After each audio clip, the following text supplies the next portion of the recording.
कोकणात यायचं आणि घर घ्यायचं तर फक्त ओट्राचंच. होय, Otra business park, new Otra, Otra prestige, Otra residency आणि ओट्रा ग्लोबल सिटी असे भव्यदिव्य प्रकल्प. सर्व अत्याधुनिक सोयींनी युक्त 1 RK 1 BHK commercial shop, office service apartments, hotels आणि रिलेटर्स फ्लॅट अवघ्या 9,37,000 उपलब्ध. बुकिंगसाठी संपर्क 8530 33 34 11 आणि 8530 04 34 11. ओट्रा ग्रुप ऑफ कंपनीज. कुडाळातील शिवसंपर्क अभियानात पालकमंत्री उदय सामंत यांनी कार्यकर्त्यांना मार्गदर्शन करताना मुख्यमंत्री उद्धव ठाकरे यांच्या कामाचं कौतुक केलंय. पाहुयात काय म्हणालेत पालकमंत्री. सिंधुदुर्ग असेल, रत्नागिरी असेल, पूर्ण कोकण असेल, किंबहुना महाराष्ट्र असेल, त्या महाराष्ट्रामध्ये जर निर्माण झाली तर उद्धव ठाकरे साहेबांचं स्वप्न साकार व्हायला वेळ लागणार नाही. आणि ही म्हणून सगळी जबाबदारी आपल्या शिवसैनिकांची आहे. मला अनिल भाऊ या ठिकाणी सांगायचे की 2.5 वर्षापूर्वी या जिल्ह्यात मी पालकमंत्री झालो आणि 2.5 वर्षापूर्वी आम्हाला सगळ्यांना, विशेषतः सिंधुदुर्गवासियांना आदरणीय उद्धव साहेबांनी 3 आश्वासन दिलेली होती. त्याचं पहिलं आश्वासन होतं, पहिलं वचन होतं या सिंधुदुर्गच्या विमानतळावर सिंधुदुर्गाच्या सर्वसामान्य कुटुंबातला नागरिक हा कमी पैशामध्ये प्रवास करण्यासाठी मुंबईला जाईल.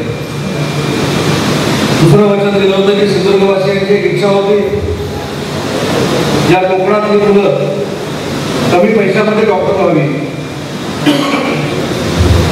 त्यासाठी शासकीय वैद्यकीय महाविद्यालयाची निर्मिती केली जाईल. आणि तिसरं आश्वासन होतं की चांदा ते बंधासारखी एक नवीन संकल्पना घेऊन रत्नागिरी आणि सिंधुदुर्ग जिल्ह्यामध्ये विकासात्मक कामासाठी एक योजना आखली जाईल. मला अभिमान वाटतो माझ्या मुख्यमंत्र्यांचा, माझ्या पक्षप्रमुखांचा. अनेक लोकांनी उद्धव ठाकरे साहेबांच्या नेतृत्वाखाली 25 वर्षाचं राजकारण या सिंधुदुर्गामध्ये केलं, पण त्यांना जे काही जमलं नाही ते आदरणीय उद्धव साहेबांनी करोना असताना देखील करून दाखवलं. आज मेडिकल कॉलेजला जवळजवळ 100पैकी 100 जागा भरलेल्या आहेत. चिपीचं एअरपोर्ट सुरू झालेलं आहे. सिंधुदत्त नावाची योजना अतिशय चांगल्या पद्धतीनं कार्यान्वित झालेली आहे आणि याचं रूपांतर देखील संघटनेमध्ये होत आहे. कुडाळची नगरपंचायत शिवसेनेकडे आली, देवगडची नगरपंचायत शिवसेनेकडे आली, वैभववाडीची नगरपंचायत एका नगरसेवकाला फक्त गेली, तर ती देखील नगरपंचायत शिवसेनेचा ताब्यात आली असते. आणि सतीश सावंत या ठिकाणी बसलेले आहेत. खरं पालकमंत्री म्हणून त्याची जबाबदारी खरी मी स्वीकारली पाहिजे, मी स्वीकारतो. परंतु जिल्हा बँकेमध्ये कुठल्याही सेक्टरमध्ये फक्त 2 मतं पडली असती तर सिंधुदुर्गची जिल्हा बँक देखील शिवसेनेची आली असती, हे प्रामाणिकपणाने या ठिकाणी सांगितलं पाहिजे.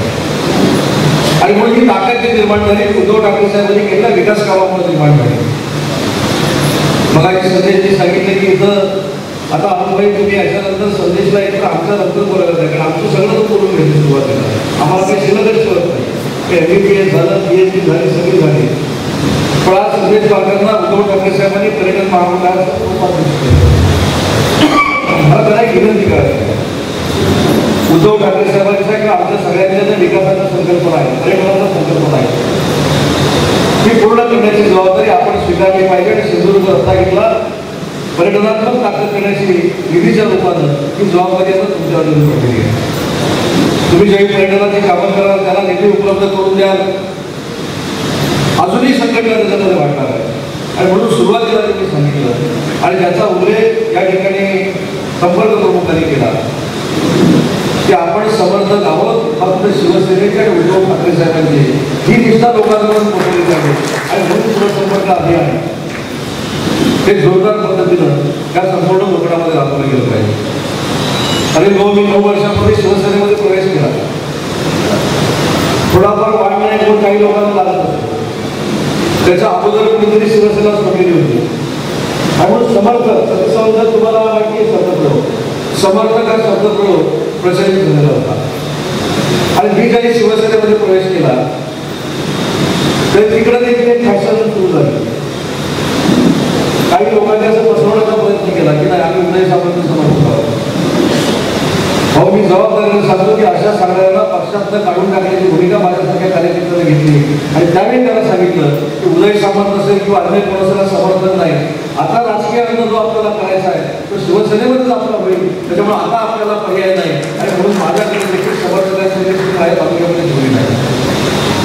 शेवटी समर्थक आला की गटपत आहे, समर्थक आला की गटबाजी वाढणार आहे आणि म्हणून आपला एकच गट आहे आणि तो म्हणजे उद्धव साहेबांचा शिवसेना हा आपला गट आहे हे सांगण्यासाठी आपण लोकांपर्यंत पोहोचलं पाहिजे. त्याचा उल्लेख मगाशी काही वक्त्यांनी केला की जिल्हा परिषद आणि पंचायत समितीच्या निवडणुका तोंडावर आहे. महाविकास आघाडीकडून लढायचं की कसा लढायचं ते निर्णय देसाई साहेब घेते साहेबांशी बोलून, पण प्रत्येक गावामध्ये बूथ अध्यक्ष असला पाहिजे, प्रत्येक गावामध्ये गटप्रमुख असला पाहिजे, प्रत्येक गावामध्ये शाखा प्रमुख असला पाहिजे आणि शाखा प्रमुखाची ताकद मुंबईच्या शाखा प्रमुखाप्रमाणे असली पाहिजे, यासाठी आपण काम केलं पाहिजे. मग असे आपल्या संपर्क प्रमुखांनी मुंबईच्या संघटनेचा उल्लेख केला. मला आलेला अनुभव मी आपल्याला सांगतो. तिथल्या माझ्या एका आमदार सहकार्याने मला रात्री 10 वाजता भाऊ त्या शाखेमध्ये बोलवलं. मला देखील असं वाटतं की 10 वाजता शाखेमध्ये जाऊन मंत्री करायचं काय, कारण आमच्या शाखा 7 वाजता बंद होतात. तिकडे 10 वाजता मला बोलवलं, पण मी ज्यावेळी 10 वाजता त्या शाखेमध्ये गेलो, शेकडो लोक कामं करून घेण्यासाठी त्या शाखेमध्ये उपस्थित होते आणि आपले तिथले आमदार असतील, शाखा प्रमुख असतील, उपविभाग प्रमुख असतील, कोणाचं मध्ये काम असेल, कोणाचं जेजेमध्ये काम असेल, कोणाचं लीलावतीमध्ये काम असेल, त्याच्याबरोबर एक एक शिवसैनिक जोडून देत होते. आपल्या गाडीतनं त्यांना हॉस्पिटलमध्ये पाठवत होते आणि अशा पद्धतीनं शिवसेना बांधण्याचं एक आगळं वेगळं रूप मी शिवसेनेमध्ये आल्यानंतर त्या शाखेत रात्री 10 वाजता गेल्यानंतर बघितलं. माझं असं म्हणणं आहे की तुम्ही रात्री 10 वाजता शाखा चालू ठेवा, पण आठवड्यातले 4 तास जर शिवसेनेला दिले तर मला असं वाटतं की पुढची ताकद सिंधुदुर्गामध्ये आपल्याला जोडू शकत नाही. अनेक मान्यवर मंडळी या पक्षामध्ये काम करत आहेत, त्यांची ताकद देखील मोठी आहे. आपण एक संकल्प केला पाहिजे की येणाऱ्या जिल्हा परिषदेवर काही आम्ही शिवसेनेचा भगवा पडकवणार आहोत, आमच्यातले गट आम्ही बाजूला ठेवणार आहोत, आम्ही कुठच्याही परिस्थितीमध्ये शिवसेनेचा जिल्हा परिषदेचा अध्यक्ष बनवणार आहोत. हा जर आपण निश्चय केला आणि भाऊ एवढी ताकद आमच्याकडे आहे, त्याच्यावर भूंकर घालणारे तुमच्या सांगितलं असतील तर ती ताकद आम्ही पंचायत समितीच्या आणि जिल्हा परिषदेच्या निवडणुकीला आम्ही दाखवून देऊ. हा पालकमंत्री या नात्याने मी तुम्हाला सांगितलं. संपूर्ण कोकणसह जगभरातील ताज्या घडामोडी सर्वात प्रथम पाहण्यासाठी कोकणचं नंबर 1 महा चॅनल कोकण 7 लाईव्हचं YouTube चॅनल सबस्क्राईब करा आणि लेटेस्ट अपडेटसाठी बेल आयकॉन क्लिक करा.